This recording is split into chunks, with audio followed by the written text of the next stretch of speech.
Let's look at the learning outcomes.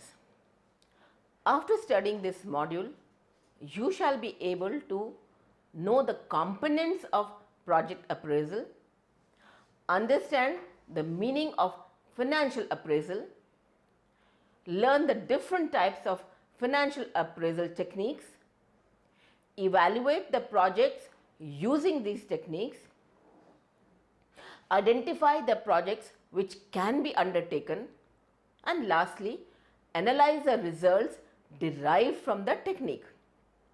Introduction. A private sector project needs to be appraised and it is mainly checked for profitability. Once a project opportunity is conceived and it is considered acceptable after preliminary screening, a detailed feasibility study has to be undertaken covering marketing, technical, financial and economic aspects of the project. The study in the form of a detailed project report, which is also called DPR, will contain fairly specific estimates of project cost, means of financing, schedules of implementation, estimates of cost and benefit streams in terms of cash flows, debt servicing, capability of the project and social profitability. The ultimate decision whether to go in for the project or not and how to finance it is undertaken after the study, which discloses whether the project is technically feasible, economically viable and financially sound. Project appraisal.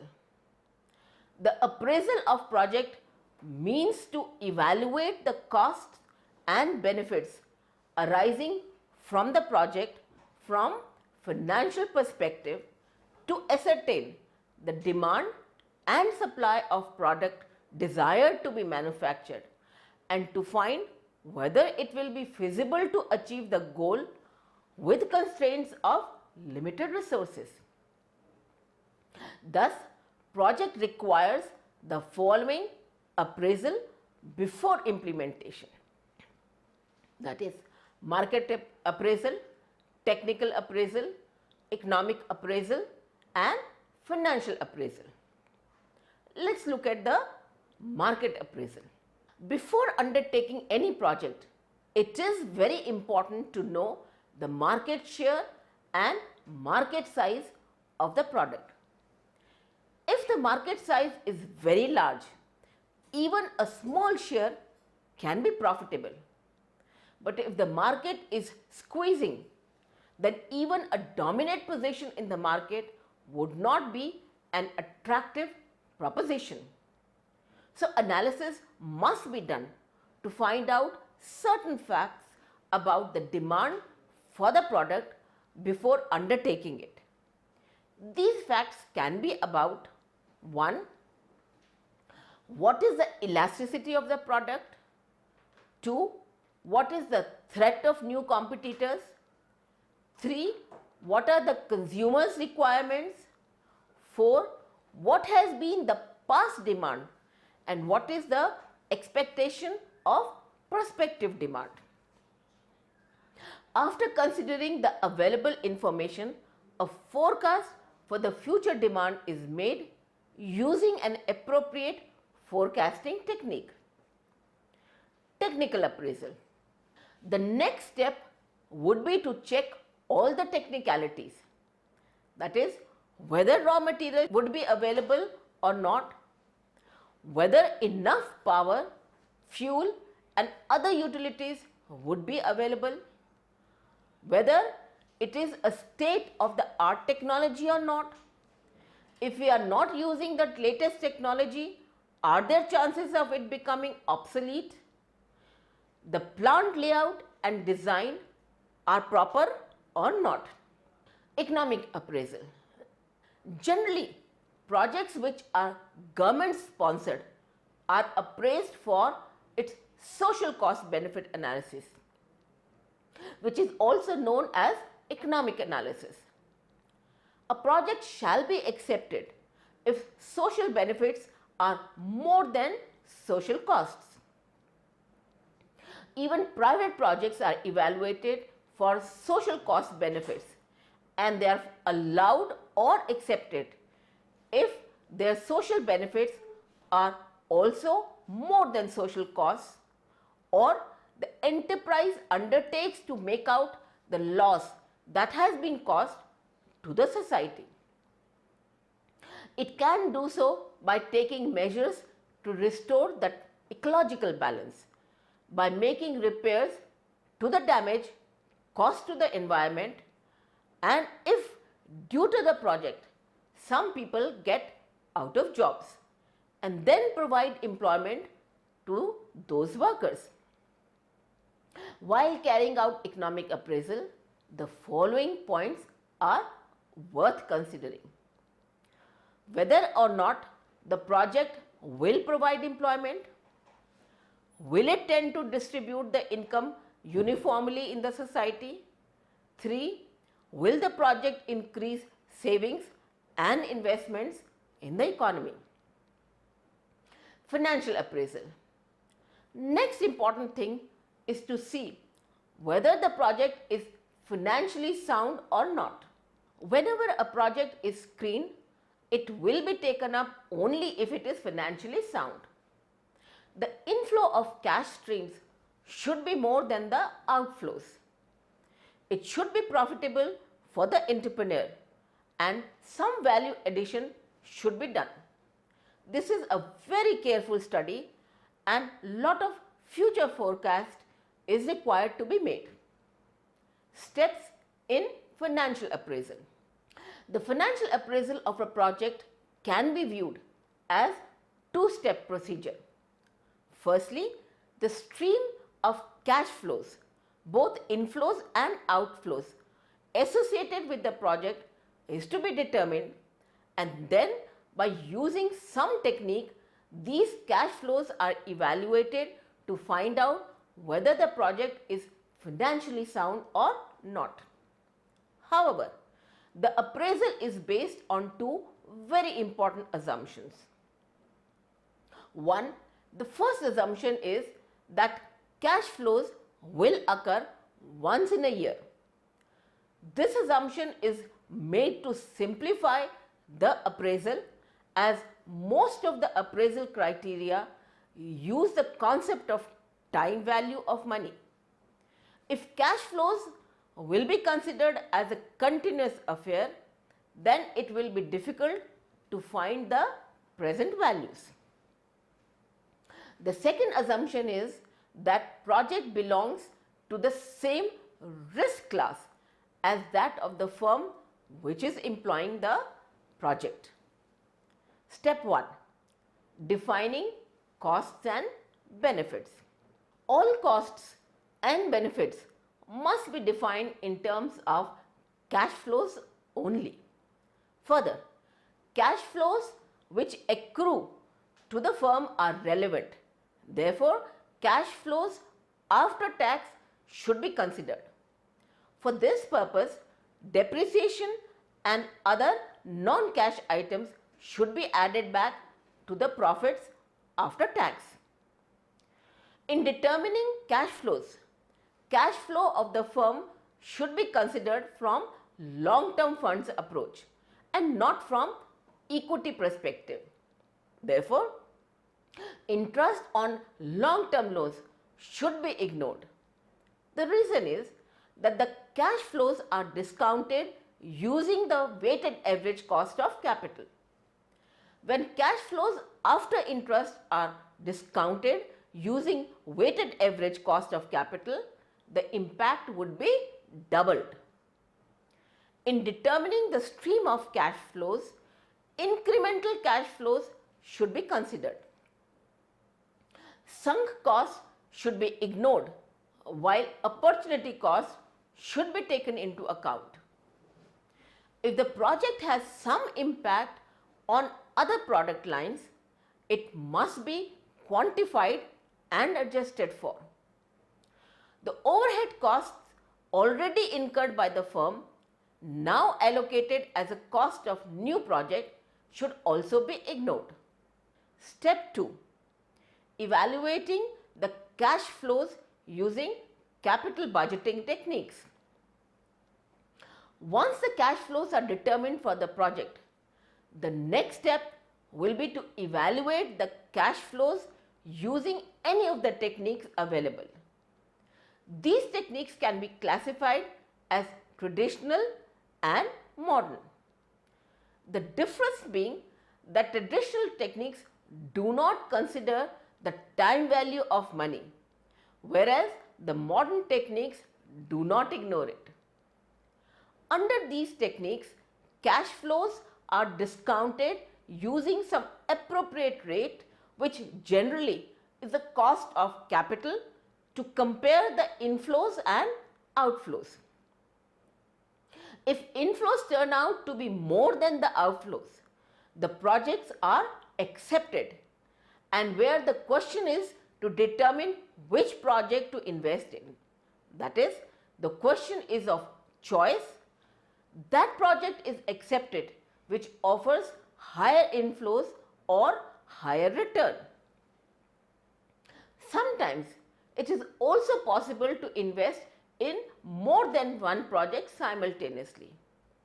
In such situations, we rank the project and select all those projects in the order of rank. Though sometimes we may also depart from this order, as long as we have the resources available, that is the capital. In the following, we shall discuss these techniques in detail one by one. Techniques of financial appraisal. There are various techniques that help in financial appraisal. Some techniques use cash flows after tax, while others use profits for evaluating the proposal. Some techniques like payback period are keen to find out the time by which the investment is returned, while some give us the rate of return the project is generating. Some techniques consider the time value of money as relevant, while others ignore the concept. Each technique provides valuable information and insight into the worthiness of the project. Yet each of them suffers from some limitation as well. Some of these techniques have been discussed as under. 1. Payback period. It measures the length of time which the project requires to cover the initial outflow. For example, if there is a project that has an initial outflow of rupees 200,000 and it generates an inflow of rupees 80,000 per annum for next 5 years, the payback period will be 200,000 divided by 80,000, that is 2.5 years. The sooner the payback period is, the better will be the project. However, this technique suffers from some drawbacks which can be listed as follows. 1. It ignores the cash generated after initial outlay is recovered. As in this example, it does not matter whether cash after 2.5 years or say after third year is rupees 5,000 or rupees 50,000 or rupees 500,000. The payback period remains the same.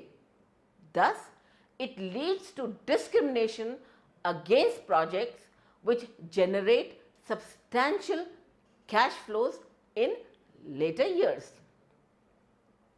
Another limitation of the method is that it does not consider the time value of money. However, this limitation can be removed by considering discounted payback period. Thirdly, the cutoff period is also chosen arbitrarily rather than applying some rational criteria for the evaluated projects. Net present value. The net present value is the present value of future cash flows less any immediate cash outflow at a given discount rate. This discount rate is called as cutoff rate or required rate of return.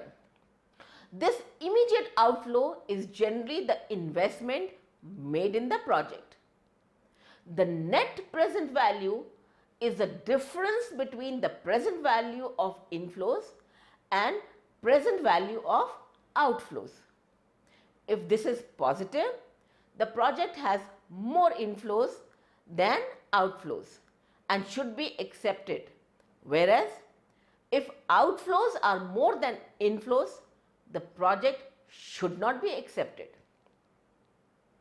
Amongst mutually exclusive projects, that project should be accepted which offers higher NPV. Sometimes more than one project may also be accepted. In that case, all the projects are first ranked as per the NPV technique, and all those projects should be accepted in order of rank as allowed by the constraint of limited capital. The following illustration will help us in understanding the concept. Illustration 1. Mr. M is interested in investing in a project which requires an outflow of rupees 200,000 and will generate an expected cash inflow in the next 4 years as follow. In first year, cash flows are 80, in second year 60,000, in third year 90,000, and in the fourth year 50,000. The cutoff rate is 12%. The solution. The present value of inflows is 80,000 divided by 1.12 in the first year plus 60,000 divided by 1.12 in the second year plus 90,000 divided by 1.12 in the third year and plus 50,000 divided by 1.12 in the fourth year, which is equal to, therefore, the NPV is rupees 215,096 minus rupees 200,000, which is equal to rupees 15,096. The net present value method suffers from major limitation. This method requires the cutoff rate to be known in advance. This may not always be possible. It also assumes that the future cash flows are known in advance and the intermittent cash flows are invested at cutoff rate of return. Profitability index. Profitability index is also called as desirability factor or benefit cost ratio. This technique divides the present value of inflows with the present value of outflows.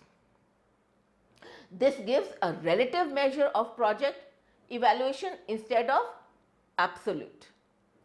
It simply gives a factor, and if the factor is more than 1, the project is accepted, otherwise not.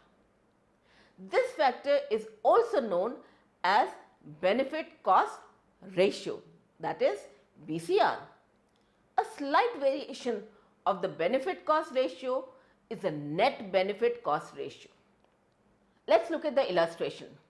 The present value of inflows is rupees 159,000 and the present value of outflows is rupees 100,000. The PI, that is the profitability index ratio, is 159,000 divided by 100,000. that is equal to 1.59.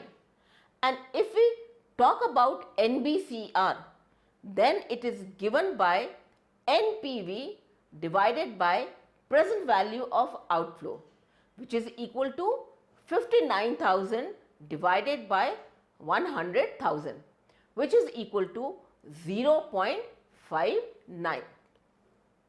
So when BCR is given, it gives total wealth, while NBCR gives the return over and above the original investment.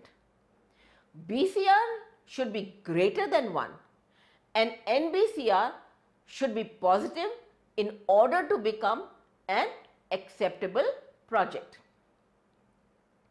Internal rate of return. This method finds the rate of return generated by the project. By using trial and error method, it equates the present value of inflows with the present value of outflows. The internal rate of return is that rate of interest at which the net present value of a project is equal to 0. This method does not require any cutoff rate to start with. It computes its internal rate of return and then compares it with the required rate of return.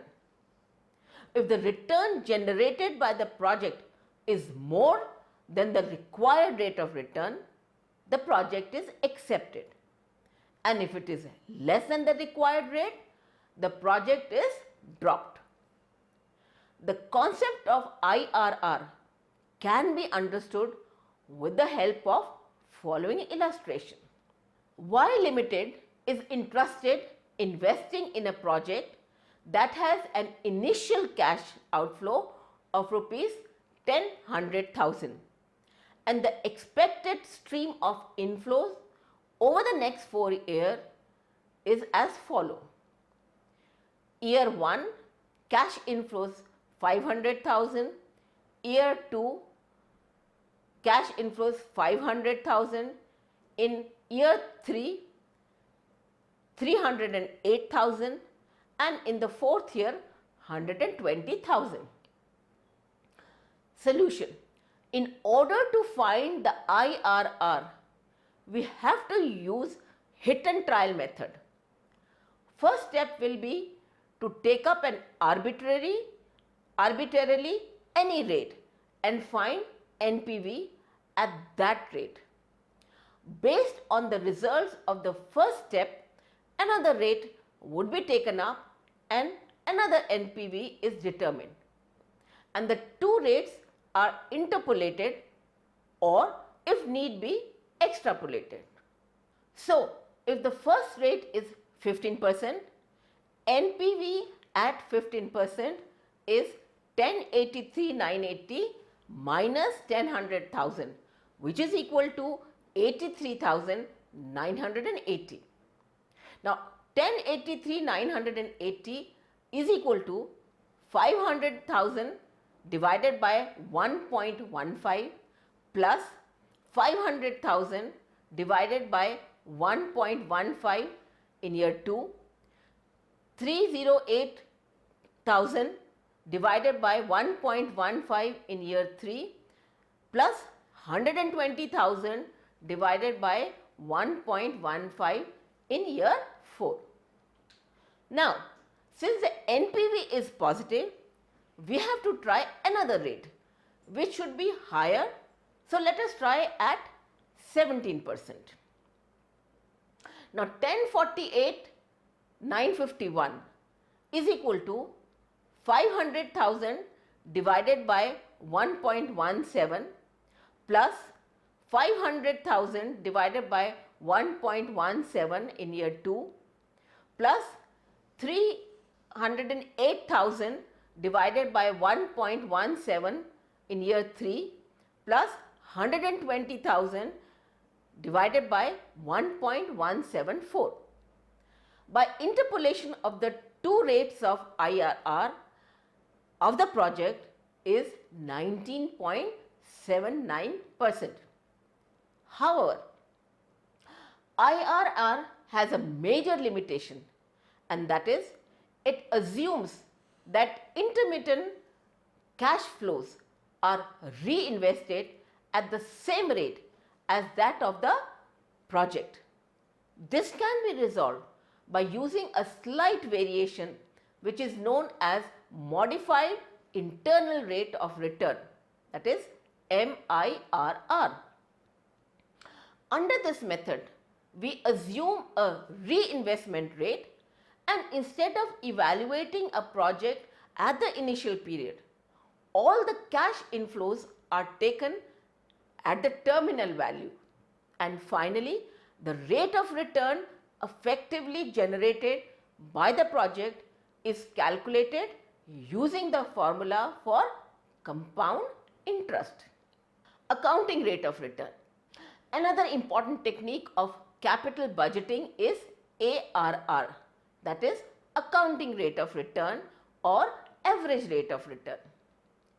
This technique does not consider the time value of money, and this method is unique in the sense that it uses profits under tax as the basis of evaluating a project rather than cash flows after tax. The selection criteria is to compare the ARR given by the project with the required ARR. If the ARR is more than the required, the project is accepted, and if it is below the required, then it is rejected. ARR is found by dividing the average profits after tax by the average investment. The average investment is given by dividing the sum total of initial investment and scrap value at the end of the project by 2. Let's look at illustration 3. Let us consider a project that requires an initial investment of 100,000 and the scrap value of the machine so purchased is rupees 20,000.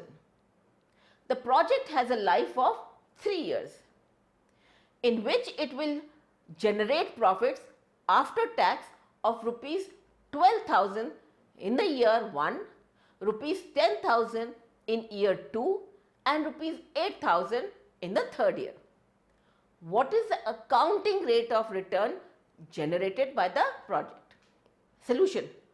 Average investment will be the average of rupees 100,000 and rupees 20,000, that is rupees 60,000.